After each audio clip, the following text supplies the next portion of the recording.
Hey everyone, today is Charlie Kirk's birthday, and to honor Charlie Kirk, Donald Trump has chosen this day to give him his Medal of Freedom, which is accepted by his wife. And instead of celebrating his birthday naturally, leftists gather around to mock him and praise a convicted felon who literally robbed a woman at gunpoint who was pregnant, who has attacked multiple people. He was a terrible, terrible person in general.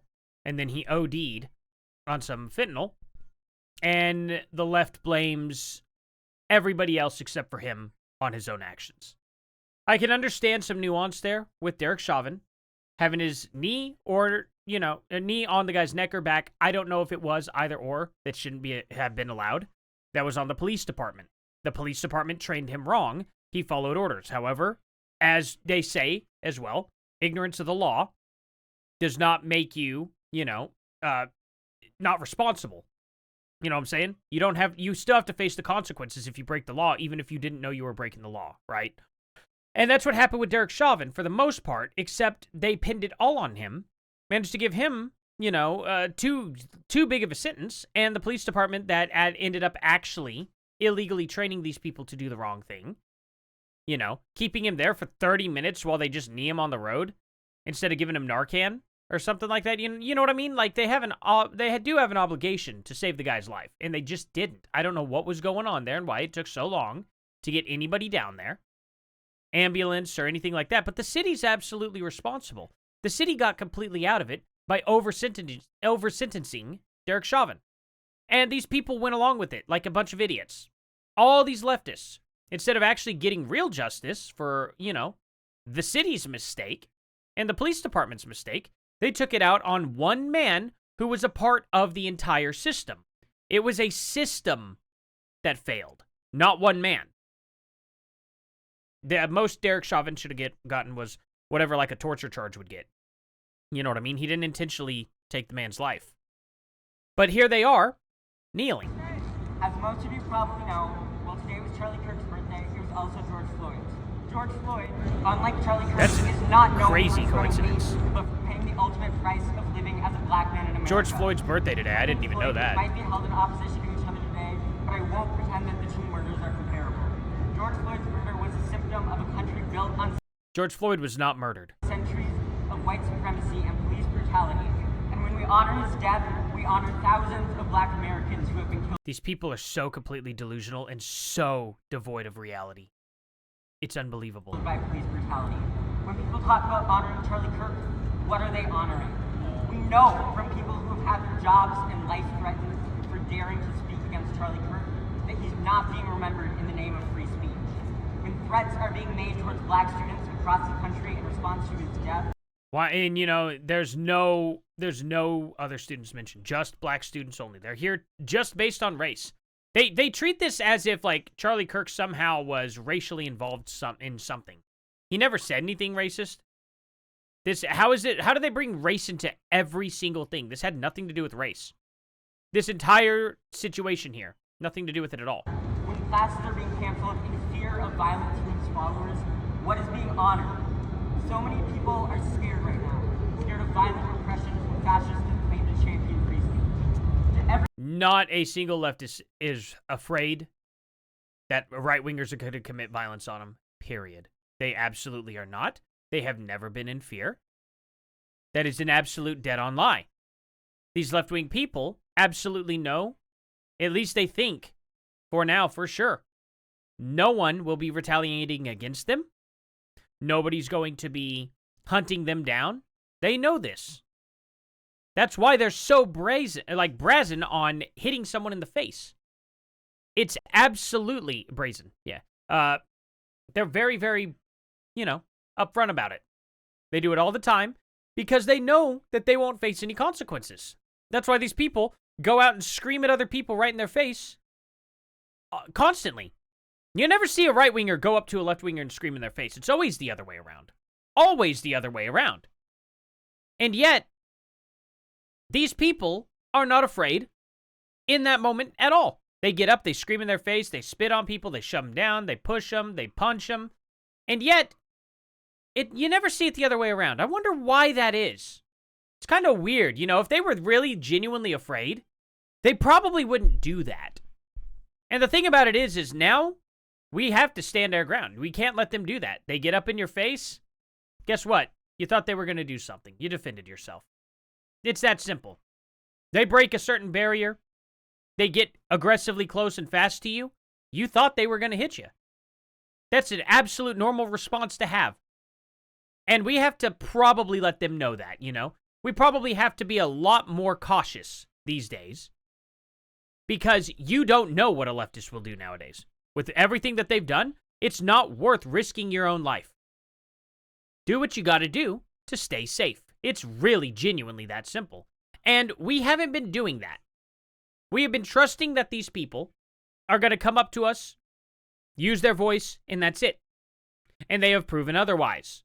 So you have to worry about that stuff. It's really that simple. Everybody who's scared right now, here right now, or just passing by, know that you have the right to be afraid, but you also have the right to stand up. Do not let yourself be intimidated. Do not let yourself be bullied by the spineless bigots relying on your silence. We know that what we are saying is not wrong, and we will not let them. That's what's scary. We know what we're saying is not wrong. That's what's scary about it, because all of the evidence, every single bit of it, proves you wrong. But they won't read it. They won't read the medical examiner's report. They won't read the fact that he had 11 nanograms per deciliter of fentanyl in his blood. They won't read that part. They won't look up that it only takes 7 nanograms per deciliter of blood to end your life. You're overdosing at 7. He was 11. He was almost double what it took to end a normal 150-pound to 175-pound human being. That is where he was. He was double that. In order for him to just start overdosing, he would have had to have weighed over 300 pounds. That's the thing. 300 to 350 pounds is how much that man would have had to have weighed to possibly pull through it. And that's not always the key factors for the most part, isn't just weight. You know?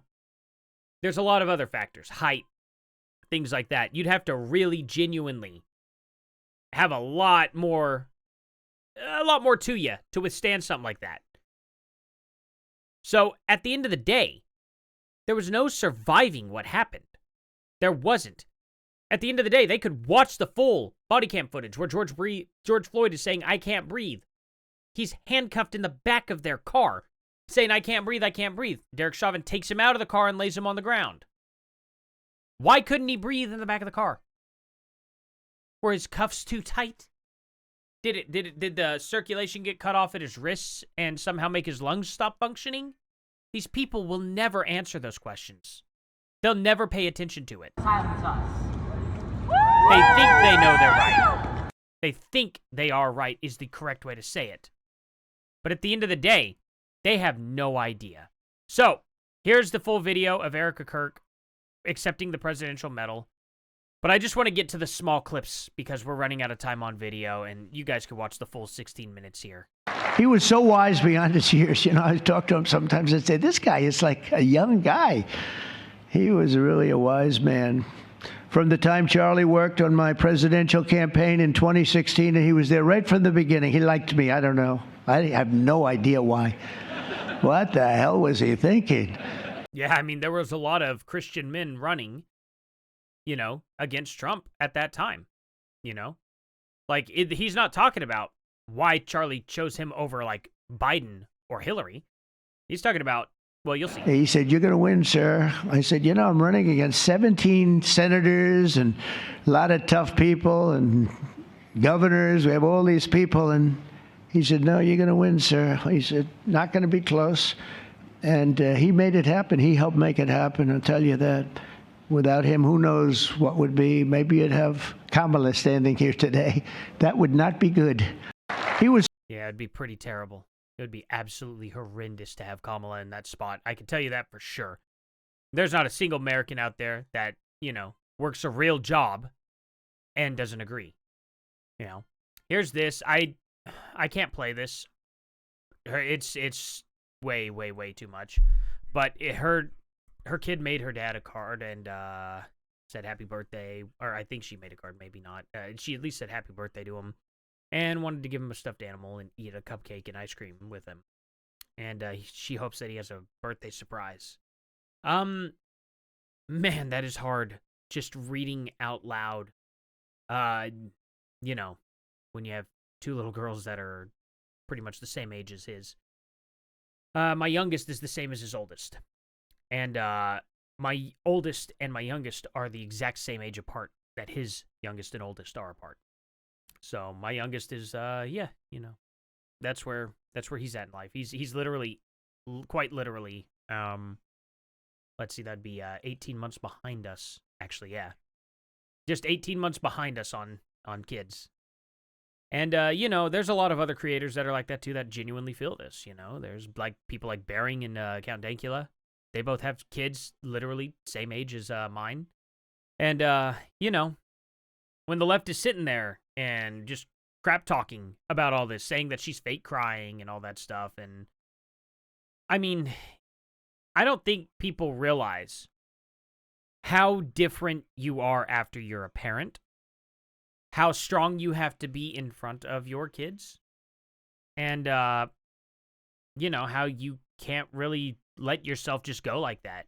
Your kids can't see you fall apart in front of them. And when she's on TV, she's probably got that in mind. Because it's funny how much my public life has changed in general. I would say all sorts of cuss words. Just outside. No problem in front of people. Didn't care. And with kids, I wouldn't dare say that really at all anymore. Say any of that. And so I don't do it out in public either. And I'm always in parent mode now, where even whenever my kids, on the rare occasion, go stay the night with their grandparents, I'm still very cautious in the house to not say bad words.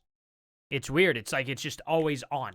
It's always on now. And if I go to say it, I'll be like, what the and then I'll kind of say it out quietly after that.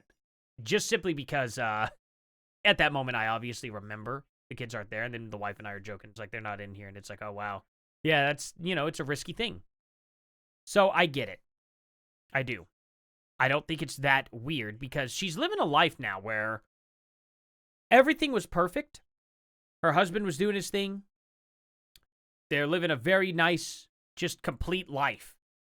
Nothing to worry about financially. She's doing her thing. And then in the matter of a second,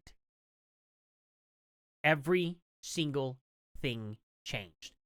She wants to step into his role. She needs to, you know, she wants to fulfill his dream. There's so much more behind this than just a normal death. You know, sometimes you pass away. And your spouse mourns, you know, and then goes about doing what they were doing, of course, because life goes on. This was an assassination with a message behind it. And her husband was leading this charge and involved in a battle, I guess you could say. And someone has to go forward with that because he was doing that and that's what he wanted. And the wife understood the message and continued onward. And she doesn't want to be intimidated by the person who did this. It makes sense. She's got to put on the bravest face she can, be right there in public, charge forward. That's what I would have done. And when you're a husband and a father, and you see something like this happen, you'll understand a lot better. If you're not married and you don't have kids and you think this behavior is strange, I could tell you, if you were in that position of being a father and a husband, you would completely understand. You would get it. It makes a lot more sense at that point because things are different. Your life isn't your life anymore. When you have kids and a wife, every move you make is planned around the kids and the wife. Everything. If you're doing it right, anyway. If you're not, probably have your wife mad at you a lot. And your kids. You know what I mean? And if that's the case too, then you know what you need to fix. So that's the thing that I'm trying to tell you guys. This isn't that weird a behavior. I can't watch the video because it's too hard for me to watch with her breaking down like that. And for people who want to say that she was fake crying, go ahead and say it about this. See if you can. You won't. You won't be able to. It's as genuine as can be. No, I don't think she took acting classes in the last 2 weeks. I really genuinely don't. Maybe she did. Maybe Candace will dig up a receipt out of her garbage. That's probably what'll happen, right? You're just gonna see Candace out there like a freaking raccoon, just scoping out things, getting weird with stuff, while also, somehow in Israel or whoever, the FBI, Egypt. For some reason, Egypt has not gone after her yet. I don't know. Anyway, guys, that's all I have to say. He should have been here to celebrate his birthday today, and that's rough. It's so insane. He would have been 33, I think, or would he have been 32? I think, let's see, he was born in 91, so I think he would have turned 33. I think I was almost exactly a full year older than him. But anyway, guys, thank you all so much for watching. Please like, subscribe, and share. Link in the description below to go into my Discord, and I'll see you guys here in the next one. Later.